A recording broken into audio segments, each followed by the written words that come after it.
അസ്സാം വലൈക്കും വറഹമത്തുള്ള. ഫാക്ട് ചെക്ക് സീരീസിലെ പുതിയ ഒരു എപ്പിസോഡിലേക്ക് എല്ലാവർക്കും സ്വാഗതം. ഇന്ന് സിറിയ പോലുള്ള രാഷ്ട്രങ്ങളിലെ സംഭവ വികാസങ്ങൾ, അതേപോലെ അഭയാർത്ഥി പ്രശ്നം എല്ലാം സജീവമായി ചർച്ച ചെയ്യപ്പെട്ടുകൊണ്ടിരിക്കുകയാണ്. ഈ ഒരു സാഹചര്യത്തിൽ അതുമായി ബന്ധപ്പെട്ടുകൊണ്ട് കേരളത്തിലെ നിരീശ്വരവാദികൾ നടത്തുന്ന ചില തെറ്റിദ്ധാരണകൾ, അല്ലെങ്കിൽ ചില കള്ളങ്ങൾ, അല്ലെങ്കിൽ അവർ പ്രചരിപ്പിക്കാൻ ശ്രമിക്കുന്ന ചില ഫേക്ക് ആയിട്ടുള്ള വിവരങ്ങൾ, അതിനെക്കുറിച്ചുള്ള ഒരു വിശകലനമാണ് ഈ എപ്പിസോഡിലൂടെ ഉദ്ദേശിക്കുന്നത്. നമുക്ക് നേരെ ആ വിശകലനത്തിലേക്ക് കടക്കാം. ആദ്യം നമുക്ക് രവീന്ദ്രൻ പിന്നെ പലപ്പോഴും മുസ്ലിം വിരുദ്ധമായിട്ടടക്കം പല കാര്യങ്ങളും പ്രചരിപ്പിച്ചുകൊണ്ടിരിക്കുന്ന അദ്ദേഹത്തിൻ്റെ ഒരു കാര്യം നമുക്ക് ഫാക്ട് ചെക്കിലേക്ക് കൊണ്ടുവരാം. യൂറോപ്പിലേക്കുള്ള മുസ്ലിം അഭയാർത്ഥി പ്രവാഹം, ഇതിനെക്കുറിച്ചൊക്കെയാണ് അദ്ദേഹം പറയുന്നത്. ആദ്യം അതിൻ്റെ ഭാഗം കേൾക്കാം. യൂറോപ്പിലേക്കുള്ള മുസ്ലിം അധിനിവേശം ആസൂത്രിതമാണ്. യൂറോപ്പിൻ്റെ കാര്യം പോക്കാണ്.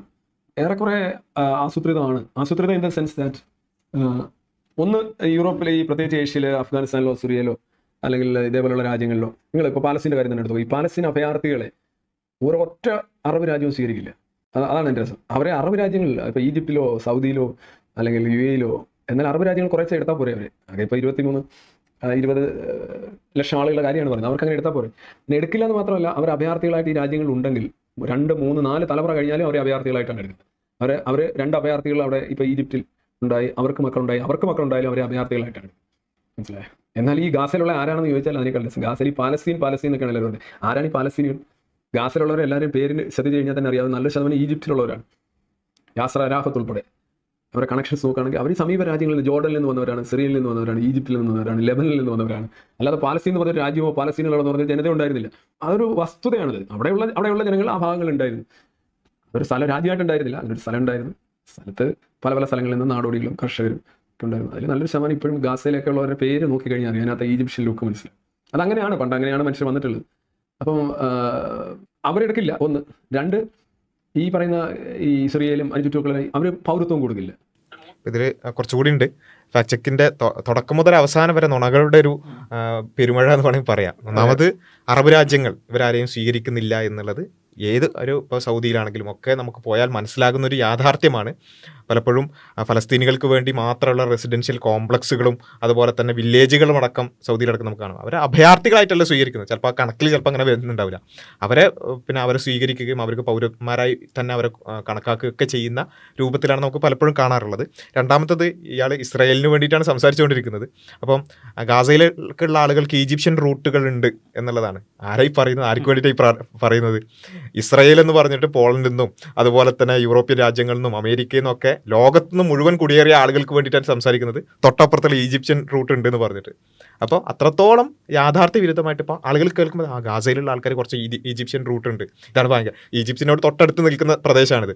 എന്നാൽ ലോകത്തിൻ്റെ മുഴുവൻ ഭാഗങ്ങളിലുള്ള ജ്യൂസ് എന്ന പേരിലുള്ള ആളുകളെ മൊത്തം അവിടേക്ക് കൊണ്ടുവന്ന് അവിടെ ഉണ്ടായിരുന്ന ആളുകളെ പുറത്താക്കി ഒരു രാജ്യം സ്ഥാപിച്ചതിനെ ന്യായീകരിക്കാൻ വേണ്ടിയിട്ടാണ് ഇത് പറയുന്നത്. മാത്രമല്ല, ഇയാൾ ഫലസ്തീൻ എന്നൊരു സ്റ്റേറ്റ് ഇല്ല എന്നുള്ള രൂപത്തിലാണ് സംസാരിക്കുന്നത്. പക്ഷേ നമുക്കറിയാം 1947 അതിനു മുമ്പ് ബ്രിട്ടീഷ് അവരുടെ കീഴിലുള്ള ഒരു സ്റ്റേറ്റായിരുന്നു ഫലസ്തീൻ. അത് നമുക്ക് അതിൻ്റെ ഫോട്ടോസിലും അതേപോലെ ചരിത്രത്തിലുള്ള റെയിൽവേസ്, പലസ്തീനിയൻ റെയിൽവേസ് ഉണ്ടായിരുന്നു, കോയിൻസ്, എയർവേസ്, ഇതിലൊക്കെ അത്തരത്തിലുള്ള ചരിത്ര ശകലങ്ങളിലൊക്കെ നമുക്ക് പലസ്തീൻ എന്ന് മാത്രമാണ് കാണുന്നത്. മാൻഡേറ്റ് ഫലസ്തീൻ. അതെ, പലസ്തീനിയൻ മാൻഡേറ്റ് എന്നാണ് അറിയപ്പെടുന്നത് തന്നെ. അപ്പോൾ അത് ഫലസ്തീൻ ഇല്ല എന്നാണ് ഇയാൾ ഇവിടെ പറയുന്നത്. തെളിവുകൾ നയിക്കട്ടെ എന്ന് പറഞ്ഞിട്ട് വെളിവില്ലാതെ സംസാരിക്കുമ്പോൾ ചിലപ്പോൾ അങ്ങനെയൊക്കെ വരും. അപ്പോൾ ഏതായാലും 2-3 കളവുകളാണ് ഇതിൽ വന്നത്. നമുക്ക് ഓരോന്നും കണക്കുകൾ വെച്ച് തന്നെ പരിശോധിക്കാനുണ്ട്. പക്ഷേ പറഞ്ഞു പോകുമ്പോൾ ഒരുപാട് കളവുകൾ വരുന്നു എന്നുള്ളതാണ്. 3 അവിടെ രാജ്യങ്ങളിൽ ഈ അവർ ശരിക്കും ഈ ഒരു കപ്പിനകത്ത് വെള്ളം ഉണ്ടായിട്ട് അതിനകത്തൊരു നിറയിരിക്കുന്ന വെള്ളത്തിലേക്ക് ഒരു എന്തെങ്കിലും സാധനം കുത്തി ഇറക്കുമ്പോൾ അല്ലെങ്കിൽ ഇമ്മേഴ്സ് ചെയ്യുമ്പോൾ ഈ വെള്ളം കരകവിഞ്ഞ് ഒഴുകുകയാണല്ലോ, താഴോട്ട് വീഴുകയാണ്. അപ്പം ഇസ്രായേൽ ഒരു സിവിൽ വാർ ഉണ്ടാകുമ്പോൾ ഇസ്രായേലിലെ ജനങ്ങൾ ഡിസ്പേഴ്സ്ഡ് ആവും. അവരെങ്ങോട്ട് പോകും? അവർ തൊട്ടടുത്തുള്ള അഫ്ഗാനിസ്ഥാനിലോ അല്ലെങ്കിൽ ഇറാഖിലേക്കോ അല്ലെങ്കിൽ സൗദിയിലേക്കോ ഒന്നും പോകില്ല. അതിൽ ഇവിടെ കിടന്നോളാൻ അവർ.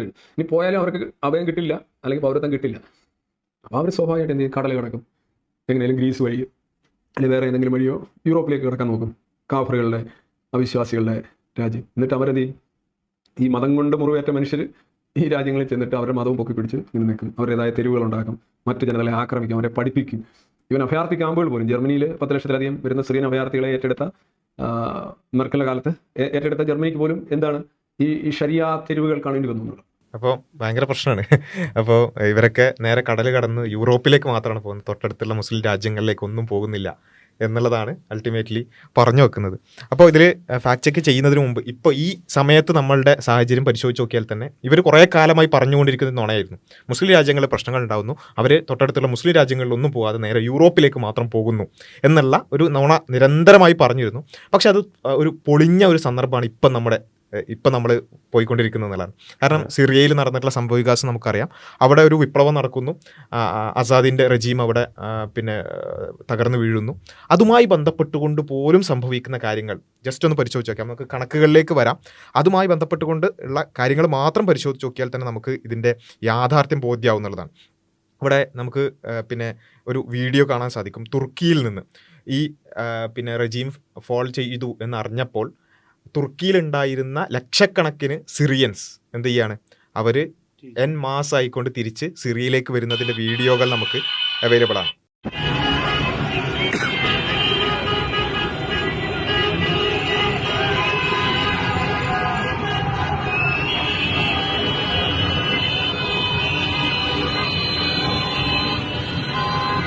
معبر كسب الحدودي سيارات تتجه من يلا باتجاه.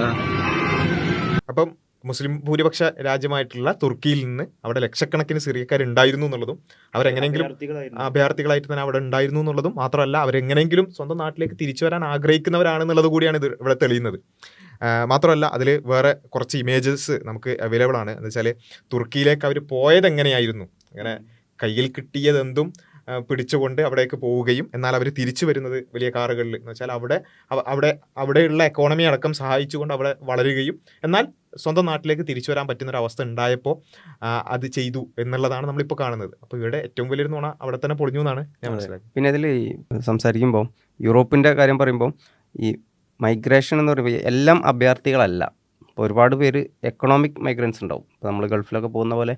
അപ്പോൾ അതിൽ യൂറോപ്പിൽ ഒരുപാട് മുസ്ലിങ്ങൾ മൈഗ്രേഷൻ ചെയ്യുന്നുണ്ട്. പക്ഷെ അതിൽ നല്ലൊരു ശതമാനം ഇതേ യൂറോപ്യൻ എക്കണോമിക് മൈഗ്രൻസ് ആണ്. അത് തന്നെയും ഇവരുടെ ഫോർമർ കോളനികളിൽ നിന്ന്, ഇപ്പോൾ ഫ്രാൻസിലൊക്കെ ആണെങ്കിൽ അവരുടെ ഫോർമർ കോളനി ആയിട്ടുള്ള അൾജീരിയ പോലുള്ള രാജ്യങ്ങളിൽ നിന്ന് മൈഗ്രേറ്റ് ചെയ്ത ഒരുപാട് ആളുകളാണ്. അപ്പോൾ അവർക്ക് ഓൾറെഡി അവരുടെ ഒരു റിലേഷൻഷിപ്പ് ഉണ്ട്. പ്രത്യേകിച്ച് ഇതും പോകുന്ന ആളുടെ മാത്രം ആവശ്യമല്ല, അതൊരു മ്യൂച്വൽ ആയിട്ട് നടക്കുന്ന മ്യൂച്വൽ ബെനിഫിറ്റ് ഉള്ളൊരു സംഗതിയാണ്. അതായത് ഇപ്പോൾ യൂറോപ്പിന് അവർക്ക് മാൻ പവർ ആവശ്യമുണ്ട്. അവർക്കവിടെ ഫെർട്ടിലിറ്റി റേറ്റ് വളരെ കുറവാണ്.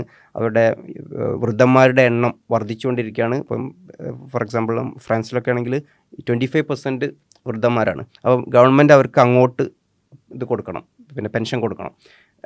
അവരാണെങ്കിൽ വർക്ക് ഫോഴ്സിൽ കോൺട്രിബ്യൂട്ട് ചെയ്യുന്നില്ല. അപ്പം അതിനെ മറികടക്കാൻ വർക്ക് ഫോഴ്സിൽ ആളാവശ്യമുണ്ട്. അപ്പോൾ അവർക്ക് ആവശ്യമുണ്ട്, മൈഗ്രൻസിന് ആവശ്യമുണ്ട്, ലേബറേഴ്സിന് ആവശ്യമുണ്ട്, വർക്ക് ഫോഴ്സ് ആവശ്യമുണ്ട്, ഹ്യൂമൻ റിസോഴ്സ് ഇമ്പോർട്ട് ചെയ്യേണ്ട ആവശ്യമുണ്ട്. അപ്പോൾ ഇതെന്ന് പറഞ്ഞു കഴിഞ്ഞാൽ ഒരു മ്യൂച്വൽ ബെനിഫിറ്റുള്ളൊരു സംഗതിയാണ്. അല്ലാണ്ട് ഇത് ഒരു ജോലിക്ക് വേണ്ടി മറ്റൊരു സ്ഥലത്ത് പോകുന്ന ആൾ മോശക്കാരും അങ്ങനെയല്ല. അത് രണ്ടുപേർക്കും ആവശ്യമുള്ളൊരു സംഗതി മാത്രമാണ്. അതായത് ഒരു ട്രാൻസാക്ഷനാണ് എന്നുള്ളതാണ്. മാത്രമല്ല ഇവർ പറയുന്ന ഏറ്റവും വലിയ നുണ, അത് നമ്മൾ കണക്കുകൾ പരിശോധിച്ച് നോക്കുമ്പോൾ പറയുന്നത് കേട്ടാൽ മുസ്ലിങ്ങൾ യൂറോപ്പിലേക്ക് മാത്രമാണ് പോകുന്നത് എന്നുള്ളതാണ്. യഥാർത്ഥത്തിൽ മുസ്ലിം രാജ്യങ്ങളിലേക്ക് പോകുന്നതിൻ്റെ കണക്കുകളും മൊത്തത്തിൽ നമ്മൾ പൊതുവായിട്ട് കണക്കുകൾ പരിശോധിച്ച് നോക്കിയാൽ ഇറാഖ്, സിറിയ, ലിബിയ ഇവിടെയൊക്കെയാണ് സിവിൽ വാറുകളും അതുപോലെ തന്നെ ജിയോ പൊളിറ്റിക്കൽ ടെൻഷൻസും ഉണ്ടായിട്ടുള്ളത്. അവിടെ നിന്നാണ് ആളുകൾ പോകുന്നത്. അല്ലാതെ സമാധാനപരമായി ജീവിക്കുന്ന ആളുകൾ നേരെ പോയിട്ട് വേറെ സ്ഥലത്തേക്ക് പോവുകയല്ല ചെയ്യുന്നത്. പക്ഷേ അവിടെ ടെൻഷൻസ് ഉണ്ടാകുമ്പോൾ സ്വാഭാവികമായിട്ടും അവിടെ നിന്ന് എങ്ങനെ രക്ഷപ്പെട്ട് ഓടി പോവുക, അവർക്ക് തന്നെ തിരിച്ചു വരാനാണ് ആഗ്രഹം എന്നുള്ളത് ഇപ്പോൾ തെളിയുകയും ചെയ്തു. സിറിയയിൽ എന്തെങ്കിലും രൂപത്തിൽ നല്ല രൂപത്തിൽ ജീവിക്കാൻ പറ്റുന്നൊരു ചെറിയൊരു സാധ്യതയെങ്കിലും കാണുമ്പോൾ തിരിച്ച് ബാഗും പാക്ക് ചെയ്ത് തിരിച്ച് വരുന്നതാണ് നമ്മൾ കാണുന്നത്. അപ്പോൾ ഈ രാജ്യങ്ങളിൽ നിന്ന് വരുന്ന മൈഗ്രൻസിൻ്റെ മൊത്തത്തിൽ കണക്കെടുത്ത് നോക്കുകയാണെങ്കിൽ ഏറ്റവും കൂടുതൽ പോയിട്ടുള്ള തുർക്കിയിലേക്ക് തന്നെയാണ്. കാരണം സിറിയയുടെ ഏറ്റവും അടുത്തുള്ള സിറിയയിലാണ് ഏറ്റവും കൂടുതൽ ടെൻഷൻസ് ഉണ്ടായിട്ടുള്ളത്. 3.6 മില്യൺ എന്ന് വെച്ചാൽ 36 ലക്ഷം ആളുകളാണ് എന്ത് ചെയ്തിട്ടുള്ളത് സിറിയയിലുള്ളത്. പിന്നുള്ളത് ലെബനനിലാണ് 15 ലക്ഷം ആളുകളാണുള്ളത്. ജോർദനിൽ 13 ലക്ഷം ആളുകളാണ്. അപ്പോൾ ഈ പറഞ്ഞ ആദ്യത്തെ 3 എടുത്ത് നോക്കുകയാണെങ്കിലും മുസ്ലിം ഭൂരിപക്ഷ രാജ്യങ്ങൾ തന്നെയാണ്. വേണമെങ്കിൽ നമുക്ക് സാങ്കേതികമായിട്ട് പറയാം തുർക്കി എന്ന് പറയുന്ന ഒരു യൂറോപ്യൻ രാജ്യമാണ് എന്ന് സാങ്കേതികമായി പറഞ്ഞാൽ പോലും അവിടെ മുസ്ലിം ഭൂരിപക്ഷ പ്രദേശങ്ങളിലേക്ക് തന്നെയാണ് ഏറ്റവും കൂടുതൽ പോയിട്ടുള്ളത്. പിന്നെയാണ് ജർമ്മനി വരുന്നത് 11 ലക്ഷം എന്ന് പറയുന്നത്. പിന്നെ പോകുന്നത് ഇറാൻ ഏകദേശം 10 ലക്ഷത്തോളം ആളുകൾ. അതേപോലെ തന്നെ ഈജിപ്ത് 5 ലക്ഷം. അതേപോലെ പിന്നെ സ്വീഡൻ ഉണ്ട് 3 ലക്ഷം. പിന്നെ അതേപോലെ തന്നെ ഗ്രീസിലേക്ക് 2 ലക്ഷം, ഇറാഖിലേക്ക് 2 ലക്ഷം, രൂപത്തിൽ. അപ്പോൾ ഇവർ പറയുന്നത് കണക്കുകൾ പരിശോധിച്ച് നോക്കിയാൽ അട്ടർ ആയിട്ടുള്ളൊരു ഒരു നിലക്കും പിന്നെ കണക്കുകൾ അതിനോട് യോജിക്കാത്ത രൂപത്തിലുള്ള കാര്യങ്ങളാണ് ഇവർ പറയുന്നത് എന്നുള്ളത് വളരെ ക്ലിയറാണ്. മാത്രമല്ല അതിൻ്റെ കണക്കുകൾ നമുക്ക് യൂറോപ്പിലേക്കും മറ്റ് സ്ഥലങ്ങളിലേക്കും പോകുന്നതിൻ്റെ കണക്കുകൾ നമുക്ക് അവൈലബിൾ ആണ്. എന്ന് വെച്ചാൽ ഈ പറഞ്ഞ മിഡിൽ ഈസ്റ്റ്, നോർത്ത് ആഫ്രിക്കയിലേക്ക് പോകുന്ന ആളുകളുടെ കണക്കും അതേപോലെ തന്നെ യൂറോപ്പിലേക്ക് പോകുന്ന ആളുകളുടെ കണക്കും അതിൻ്റെ ചാർട്ടുകൾ നമുക്ക് പ്യൂ റിസർച്ചിൻ്റെ പഠനങ്ങളിൽ അവൈലബിൾ ആണ്. അതിൽ നമുക്ക് നോക്കിയാൽ മനസ്സിലാകും മിഡിൽ ഈസ്റ്റ്, നോർത്ത് ആഫ്രിക്കയിലേക്ക് പോകുന്ന ആളുകളുടെ ഏകദേശം അതേ കണക്കാണ്, അതേ എണ്ണമാണ് യൂറോപ്പിലേക്ക് പോകുന്ന ആളുകളുടെ എണ്ണം. മൊത്തം യൂറോപ്പിലേക്ക് പോകുന്നതും മിഡിൽ ഈസ്റ്റ് അങ്ങോട്ടേക്ക് ഇങ്ങോട്ട് മൈഗ്രേറ്റ് ചെയ്യുന്നവരുടെ എണ്ണം കണക്കുകൾ പരിശോധിച്ചൊക്കെ ഏകദേശം ഒരേ നമ്പറാണ് എന്നുള്ളതാണ്. അപ്പോൾ ഏകദേശം ഒരേ നമ്പർ ആയിരിക്കെയാണ് ഇവരെന്ത് പറയുന്നത്, വെറും യൂറോപ്പിലേക്ക് മാത്രമാണ് പോകുന്നത്, മുസ്ലിം രാജ്യങ്ങളിലേക്ക് ആരും പോകുന്നില്ല, കാരണം മുസ്ലിം രാജ്യങ്ങൾ മൊത്തം അസ്ഥിരമാണ്, അല്ലെങ്കിൽ മുസ്ലിം രാജ്യങ്ങളിൽ പോയിട്ട് കാര്യമില്ല, ഇവർക്ക് തന്നെ മുസ്ലിം ഭൂരിപക്ഷ പ്രദേശങ്ങളിൽ ജീവിക്കാൻ ആഗ്രഹമില്ല എന്നൊക്കെ പറയുകയും ചെയ്യുക. എന്നാൽ കണക്കുകൾ ഇതിന് നേരെ വിരുദ്ധമാണെന്ന് മനസ്സിലാക്കുന്നത്. അതെ, ഇതിലിപ്പോൾ യൂറോപ്പിലേക്ക് പോകുന്ന ആ ഒരു മൈഗ്രേഷൻ്റെ കണക്കും ഇപ്പോൾ middle east and north Africa, അപ്പോൾ രണ്ടും ഏകദേശം 1.2 മില്യനാണ് രണ്ടും ഓൾമോസ്റ്റ്. അപ്പോൾ ഇത് കൃത്യമായിട്ട് തന്നെ എന്താ പറയുക, ഒരു എക്കണോമിക് ആയിട്ടുള്ള ഫാക്ടറാണ് അതിൽ കാണാം. രണ്ട് പിന്നെ എക്കണോമിക്കായിട്ട് പ്രോസ്പെരിറ്റി ഉള്ള രണ്ട് പ്രദേശങ്ങളാണ്. അവിടേക്ക് ആളുകൾ സ്വാഭാവികമായിട്ട് പോകുന്നു. അപ്പോൾ അതാണെങ്കിൽ ആൾമോസ്റ്റ് തുല്യമായിട്ടുള്ള ഒരു നമ്പറാണ് പോകുന്നത് എന്നുള്ളതാണ്. അപ്പോൾ ഇത് ഇവർ പ്രചരിപ്പിക്കുന്ന രീതിയിലുള്ള ഒരു യൂറോപ്പിലേക്ക് മാത്രമായിട്ട് അവിടെ എന്തോ ഉള്ളത് കൊണ്ട്, അതായത് ഈ എക്കണോമിക് എന്നുള്ളതിനപ്പുറം വേറെ എന്തോ സംഗതി കിട്ടുന്നത് കൊണ്ട് അവിടേക്ക് പോകുന്നു എന്നൊരു നിലക്കല്ല എന്ന് ആണ് കണക്കുകൾ വെച്ച് നോക്കിയാൽ മനസ്സിലാവുന്നത്. മാത്രമല്ല ഇപ്പോൾ ഇവർ പറയുന്നത് ഇവർ യൂറോപ്പിലേക്ക് മൊത്തം അഭയാർത്ഥി പ്രവാഹം എന്ന് പറയുമ്പോൾ തന്നെ മുസ്ലിങ്ങൾ അങ്ങോട്ട് അടിച്ച് കയറുക. പക്ഷേ യൂറോപ്പിലേക്കുള്ള ഇമിഗ്രൻസിൻ്റെ കണക്കുകൾ നമ്മൾ പരിശോധിച്ച് നോക്കിയാൽ ഏറ്റവും കൂടുതലുള്ള എക്കാലഘട്ടത്തിൽ യുക്രൈൻ തന്നെയാണ്. യുക്രൈനിൽ നിന്നുള്ള അഭയാർത്ഥികളാണ് ഏറ്റവും കൂടുതൽ. പിന്നെ നമുക്ക് മൊറോക്കോ ഉണ്ട് ഒബ്വിയസ്ലി, അതേപോലെ China, Belarus, US, Russia, India, അത് കഴിഞ്ഞ് തുർക്കിയും ബ്രസീലും കഴിഞ്ഞിട്ടാണ് ശരിക്കും പറഞ്ഞാൽ സിറിയ ആദ്യ കാലഘട്ടങ്ങളിൽ വരുന്നത്. പിന്നെ സ്വാഭാവികമായിട്ടും അവിടെ സിവിൽ വാറും മറ്റ് അസ്ഥിരതകളും ഉണ്ടാകുമ്പം സിറിയയുടെ എണ്ണം കുറച്ച് കൂടുന്നുണ്ട്. യുക്രൈൻ്റെ താഴെയായിട്ടാണ് അപ്പോഴും വരുന്നത്. ഏകദേശം ആ ഒരു 2011 ശേഷമുള്ള സമയത്ത് ഒരു റൈസ് ഉണ്ടാകുമ്പോൾ ആ സമയത്ത് പോലും ഉക്രൈനിൽ നിന്നുള്ള അഭയാർത്ഥികളെക്കാൾ കുറവാണ് സിറിയയിൽ നിന്നുള്ള അഭയാർത്ഥികൾ ആ കണക്കുകൾ പരിശോധിച്ച് നോക്കുമ്പോൾ. പിന്നെ സിറിയയിൽ കുറച്ചൊരു ശാന്തത ഉണ്ടാകുമ്പോൾ തിരിച്ച് അവിടേക്ക് പോകുന്നതും നമുക്ക് കാണാൻ പറ്റും. അപ്പോൾ ഈ കണക്കുകളൊക്കെ പരിശോധിച്ച് നോക്കിയാലും കാണാൻ പറ്റുന്നത് ഇത് വളരെ ആർക്കും മനസ്സിലാവുന്നൊരു കോമൺ സെൻസാണ്. അതിൽ തന്നെ നമ്മൾ മനസ്സിലാക്കേണ്ടത് ഇപ്പോൾ ഈ സിറിയയും അതുപോലെ തന്നെ മിഡിൽ ഈസ്റ്റും ഒക്കെ അസ്ഥിരത ആരാ ഉണ്ടാക്കിയത്? ഉണ്ടാക്കിയപ്പോൾ ഇറാഖ് വാർ എടുത്ത് നോക്കുകയാണെങ്കിലും പിന്നെ സിറിയയിലേക്ക് പ്രോക്സി വാറുകൾക്ക് ഫണ്ട് ചെയ്യുന്ന എടുത്ത് നോക്കുകയാണെന്നുണ്ടെങ്കിൽ അതൊക്കെ യൂറോപ്യൻ രാജ്യങ്ങളും ഈ പറഞ്ഞ അമേരിക്കയൊക്കെ തന്നെയാണ്. അവർ ഈ പറഞ്ഞ സ്ഥലങ്ങൾ പോയിട്ട് കുട്ടിച്ചോറാക്കും.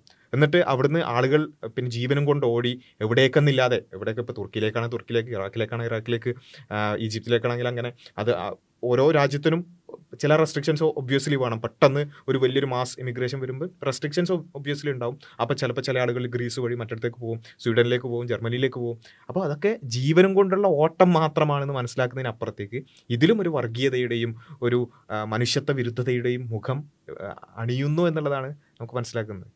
അതോടൊപ്പം ഇവരെ ആരാണോ ഇവരുടെ തലക്ക് മീതെ ബോംബിട്ട് ഇവരെ ഓടിച്ചത്, എന്നിട്ട് അവർ ഓടിച്ചെന്ന് ഇവരുടെ അടുത്തെത്തുമ്പോൾ ഇവർ വലിയ പുണ്യാളന്മാരായിട്ട് ഭയങ്കര മാനവികത ഒരു അഭയം കൊടുത്തത്.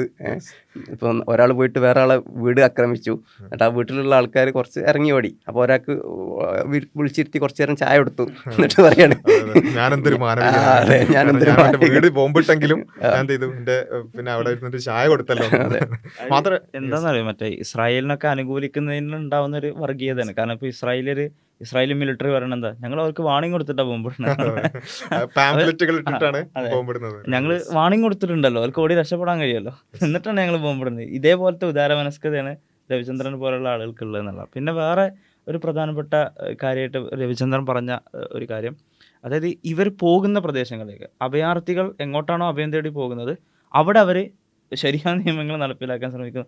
എത്രമാത്രം വർഗീയതയാണ് ഇതിലൂടെയൊക്കെ രവിചന്ദ്രൻ പറയാൻ ശ്രമിക്കുന്നത് എന്നുള്ളത് അതിന് മനസ്സിലാക്കുന്നത്. അതെ. അപ്പോൾ വെച്ചാൽ അവരവിടെ പോയിട്ട് ഒരു ഇസ്ലാമൈസേഷൻ നടക്കുന്നു. കാരണം ഇതിൽ ഇവർ കോട്ട് ചെയ്യുന്നത് പലപ്പോഴും റൈറ്റ് വിങ് സോഴ്സസ് ആണ്. അവിടെ ഇവിടെയുള്ള RSS പോലെ അവിടെയും കുറച്ച് RSS ഉണ്ടാവുമല്ലോ.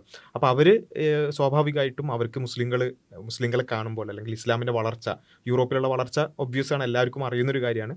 അപ്പോൾ അതിന് പല ഫാക്ടേഴ്സ് ഉണ്ട്. ഫെർട്ടിലിറ്റി ഉണ്ട്, അതേപോലെ കൺവേർഷൻ ഉണ്ട്. ഇതൊക്കെ നമ്മൾ കഴിഞ്ഞ വീഡിയോകളിലൊക്കെ നമ്മൾ അതിൻ്റെ ഫാക്റ്റുകളൊക്കെ പരിശോധിച്ചതാണ്. അപ്പോൾ ഇതൊക്കെ കാണുമ്പം സ്വാഭാവികമായിട്ടൊരു ഇടങ്ങേറുണ്ടാവും. ആ ഇടങ്ങേറിൻ്റെ പുറത്ത് അവരുണ്ടാക്കുന്ന കുറേ പ്രോപ്പഗണ്ടകൾ അതേപടി വിഴുങ്ങി അണ്ണാക്ക് തൊടാതെ വിഴുങ്ങുക എന്ന് പറയും, അല്ലെങ്കിൽ അത്രത്തോളം അത് നേരെ അതിൻ്റെ മെഗാഫോണുകളായി മാറുക എന്നുള്ളതാണ് ഇവർ ചെയ്തുകൊണ്ടിരിക്കുന്നത്. മാത്രമല്ല ഇതിൽ ഈ യൂറോപ്പ് പുണ്യാളന്മാരാകുന്ന നമ്മൾ പറയുന്നില്ല എല്ലാ യൂറോപ്യന്മാരും മോശക്കാരാണ്, ആ രൂപത്തിലല്ല. മറിച്ച് സ്വാഭാവികമായിട്ടും അവർ സ്വീകരിക്കാൻ കാണിച്ച മനസ്സൊക്കെ അതൊക്കെ നമ്മൾ മനസ്സിലാക്കണം. എന്നാൽ അതേ സമയത്ത് നേരത്തെ പറഞ്ഞതുപോലെ അതിന് അവരുടേതായ ചില കാരണങ്ങളുണ്ട്. അപ്പം വർക്ക് ഫോഴ്സ് കുറവാകുന്നു, ഫെർട്ടിലിറ്റി കുറവാകുമ്പോൾ അവർക്ക് അത് സ്വീകരിച്ചേ മതിയാവുള്ളൂ. ഇപ്പം പലപ്പോഴും യൂറോപ്പിനെക്കുറിച്ചും യൂറോപ്പിൻ്റെ എക്സിസ്റ്റൻസിനെ കുറിച്ചും പറയുമ്പോൾ എന്തുകൊണ്ട് ജപ്പാൻ്റെ തകർച്ചയെക്കുറിച്ചൊക്കെ പറയുന്നത് പോലെ യൂറോപ്പിനെ കുറിച്ച് പറയുന്നില്ല എന്ന് ചോദിച്ചാൽ അവിടെ ഇവർക്ക് വർക്ക് ഫോഴ്സ് ഉണ്ട്, മൈഗ്രൻസിനെ സ്വീകരിക്കുന്നുണ്ട് എന്നുള്ളതാണ് യൂറോപ്പ് കുറച്ചെങ്കിലും ഈ രൂപത്തിൽ നിലനിൽക്കാനുള്ള കാരണമായി പോലും പല ആളുകളും സൂചിപ്പിക്കുന്നു. യഥാർത്ഥത്തിൽ ഈ ഫെർട്ടിലിറ്റി റേറ്റ് കുറയുന്നതുമായിട്ട് ബന്ധപ്പെട്ട ചർച്ചകളിൽ, യൂറോപ്പിൽ തന്നെ ഇതുമായിട്ട് ബന്ധപ്പെട്ട ചർച്ചകളിൽ അതിന് പരിഹാരമായിട്ട് അവിടെയുള്ള എക്കണോമിസ്റ്റുകൾക്ക് നിർദ്ദേശിക്കുന്ന ഒരു കാര്യം തന്നെയാണ് ഈ റെഫ്യൂജീസിനെയും മൈഗ്രൻസിനെയും ഒക്കെ സ്വീകരിക്കുക എന്നുള്ളത്. അതായത് പിന്നെ ഇത് ഒരു മാനവികത കൊണ്ട് മാത്രം ചെയ്യുന്നൊരു സംഗതി എന്നുള്ള നിലക്ക് പറയാൻ കഴിയില്ല. കാരണം അത് രഹസ്യമായിട്ട് പറയുന്ന ഒരു സംഗതിയല്ല, അവർ ചർച്ചയിൽ കൊണ്ടുവരുന്ന ഒരു ഫാക്ടർ തന്നെയാണ്. അതായത് ഇവരെ സ്വീകരിക്കണം, നമുക്ക് വർക്ക് ഫോഴ്സിന് ആവശ്യമുണ്ട് എന്നുള്ള രീതിയിൽ. അപ്പോൾ അതിൽ തീർച്ചയായിട്ടും എക്കണോമിക് ഫാക്ടേഴ്സും അങ്ങനെ സ്വീകരിക്കാനുള്ള ഇതിൽ കോൺട്രിബ്യൂട്ട് ചെയ്യുന്നുണ്ട്. അത് യൂറോപ്പിൻ്റെ മാത്രം കാര്യമല്ല, ഏത് രാജ്യമായാലും. ഇപ്പം മിഡിൽ ഈസ്റ്റ് ആയാലും അവർ ഇപ്പം നമ്മളവർ അവിടെ ഗൾഫ് പോയി ജോലി എടുക്കുന്നത് നമ്മളോട് ഭയങ്കര സ്നേഹമുള്ളതുകൊണ്ട് എന്നുള്ള രീതിയിൽ വ്യാഖ്യാനിക്കേണ്ട ആവശ്യമില്ലല്ലോ. കാരണം മ്യൂച്വൽ ബെനിഫിറ്റാണ്.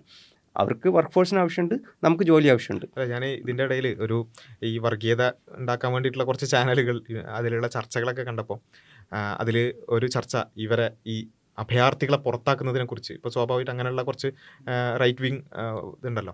അപ്പോൾ അതിൻ്റെ ഭാഗമായിട്ട് അത് ചർച്ച ചെയ്യുമ്പോൾ അവർ പോലും പറയുന്നുണ്ട് ഇങ്ങനെ അഭയാർത്ഥികൾ മൊത്തം പ്രശ്നക്കാരാണ്, അവരെ പുറത്താക്കണം. പക്ഷെ പുറത്താക്കിയാലും ഒരു പ്രശ്നമുണ്ട്. കാരണം ചീപ്പ് ആയിട്ടുള്ള സാലറിക്ക് വർക്ക് ചെയ്യാൻ പിന്നെ ആളെ കിട്ടൂല.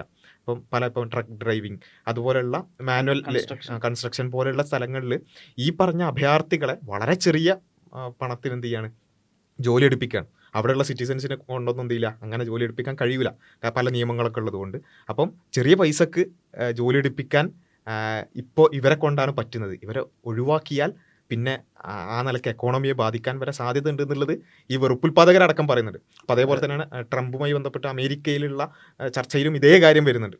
മെക്സിക്കൻ ഇമിഗ്രൻസിനൊക്കെ പുറത്താക്കുകയാണ്, അല്ലെങ്കിൽ അങ്ങനെയുള്ള ഇമിഗ്രൻസിനെ പുറത്താക്കുകയാണ് എന്ന് ട്രംപ് ഒരു വാചകം പറഞ്ഞപ്പോൾ തന്നെ അത് മിക്കവാറും എക്കോണമി കൊളാപ്സ് ആവുന്നതിലേക്ക് എത്തും. കാരണം ഇവിടെ വർക്ക് ഫോഴ്സ് ഉണ്ടാവില്ല എന്നുള്ളത് ചർച്ച സ്വാഭാവികമായിട്ട് വരും. അപ്പോൾ ഇവർ ഈ കാണുന്നത് പോലെ ബ്ലാക്ക് ആൻഡ് വൈറ്റ് ആയിട്ട് ഇങ്ങനെ മുസ്ലിങ്ങളെല്ലാവരും നേരെ പോകുന്നു, മുസ്ലിങ്ങൾ മാത്രമായിട്ട് അഭയാർത്ഥികളായിട്ട് ഇങ്ങനെ പോകുന്നു, അവരവിടെ പ്രശ്നം ഉണ്ടാക്കുന്നു. എന്നതിൻ്റെ അപ്പുറത്ത് അഭയാർത്ഥികളാവുന്നതിന് കാരണങ്ങളുണ്ട്. അതിൽ തന്നെ ഇവർ പറഞ്ഞത് പച്ച നുണയാണ്, കളവാണ്.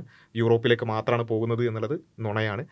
അതുപോലെ തന്നെ യൂറോപ്പിലേക്ക് പോകുന്നത് അത് ഇവരുടെ മാത്രം ആവശ്യമല്ല, യൂറോപ്പിൻ്റെ കൂടി ആവശ്യമാണ് എന്നുള്ളതാണ് ഇതിൽ മനസ്സിലാക്കണം. അതായത് ചുരുക്കി പറഞ്ഞ മുതലാളിത്ത താല്പര്യങ്ങൾ ഇവിടെ പ്രവർത്തിക്കുന്നുണ്ട്. ഇപ്പോൾ ഇവർ ഈ അഭയാർത്ഥികളെ സ്വീകരിക്കുന്നതിന് പിന്നിൽ പോലും മുതലാളിത്തത്തിന്റെ താല്പര്യങ്ങൾ പ്രവർത്തിക്കുന്നുണ്ട്. ഇപ്പോൾ കാനഡ പോലുള്ള രാഷ്ട്രങ്ങളൊക്കെ ഭയങ്കരമായിട്ട് മൈഗ്രേഷൻ പ്രൊമോട്ട് ചെയ്തിരുന്ന ഒരു മ്യൂച്വൽ ബെനിഫിറ്റ് ആണ്. അല്ലാണ്ട് ഒരു ഈ രീതിയിലുള്ള ഹ്യൂമാനിറ്റേറിയൻ ആയിട്ടുള്ള സംഗതി എന്നുള്ള രീതിയിൽ നമ്മളതിനെ ഒരു പുണ്യാളൻ ആക്കി മാറ്റേണ്ട കാര്യമൊന്നുമില്ല. അത് മോശം കാര്യമൊന്നുമല്ല പറയുന്നത്, അതൊരു മ്യൂച്വൽ ബെനിഫിറ്റുള്ള കാര്യമാണ്, ഒരു നോർമലായിട്ട് നടക്കുന്ന ഒരു കാര്യമാണ്. അവർക്ക് വർക്ക് ഫോഴ്സിന് ആവശ്യമുണ്ട്. സ്വാഭാവികമായിട്ടും അവർ പ്രത്യേകിച്ചും റെഫ്യൂജീസായിട്ട് വർക്ക് ഫോഴ്സിനെ എടുത്തു കഴിഞ്ഞാൽ അത് അവർ പ്രതീക്ഷിക്കുന്നത് അവർക്ക് കുറച്ചുകൂടി അഡ്വാൻറ്റേജസ് ആയിരിക്കും എന്നുള്ളതാണ്. കാരണം പിന്നെ തിരിച്ചു പോകാനുള്ള സാധ്യത കുറയും. പിന്നെ കുറച്ചുകൂടി ഒരു കമ്മിറ്റ്മെൻറ്റ് ആ ഒരു കമ്മിറ്റ്മെൻറ്റ് ഉണ്ടാവില്ല, അത് കാണിക്കാൻ സാധ്യതയുണ്ട്. അങ്ങനെ പല ഘടകങ്ങളും അതിൽ അവർ പ്രതീക്ഷിക്കുന്നുണ്ടാവാം. അപ്പം അത്തരം ഘടകങ്ങളൊക്കെ അതിൽ വർക്ക് ചെയ്യുന്നുണ്ട് എന്നുള്ളതാണ്. ഇപ്പോൾ ഈ ഒരു ഫാക്ട് ചെക്കിൽ അദ്ദേഹം പറഞ്ഞ കാര്യങ്ങൾ, ഫലസ്തീനുമായിട്ട് ബന്ധപ്പെട്ടും ഒക്കെ പറഞ്ഞ കാര്യങ്ങളിൽ ഒരുപാട് നുണകളുണ്ട്. നമ്മൾ കൂടുതൽ ചെക്ക് ചെയ്തിട്ടില്ല. ഇമിഗ്രൻസുമായിട്ട് ബന്ധപ്പെട്ട് യൂറോപ്പിലേക്ക് മാത്രമാണ് പോകുന്നത് എന്നുള്ളത് കണക്കുകൾ പ്രകാരം തന്നെ തെറ്റാണ്. അതേപോലെ തന്നെ ഏത് രാജ്യങ്ങളിൽ നിന്നാണ് യൂറോപ്പിലേക്ക് അഭയാർത്ഥികളായി കൂടുതൽ ആളുകൾ വരുന്നത് എന്നുള്ളതടക്കം നമ്മൾ കണക്കുകൾ ഇവിടെ സൂചിപ്പിച്ചു കഴിഞ്ഞു. അപ്പോൾ ഈ രൂപത്തിൽ ഒരു തലക്കുള്ള കണക്കുമില്ലാതെ, തെളിവുകളില്ലാതെ തങ്ങൾക്ക് വേണ്ട ഒരു നെറേറ്റീവ് സൃഷ്ടിക്കാൻ വേണ്ടി നുണകളും അവാസ്തവമായ അർദ്ധസത്യങ്ങളും ഒക്കെ പ്രചരിപ്പിച്ചുകൊണ്ടിരിക്കുകയാണ് ഇത്തരം ആളുകൾ. അത്തരം കൂടുതൽ കാര്യങ്ങൾ നമുക്ക് ഇൻഷാ അല്ലാഹ് മറ്റു വീഡിയോകളിൽ പരിശോധിക്കാം. അസ്സലാമു അലൈക്കും വറഹ്മത്തുള്ളാഹി.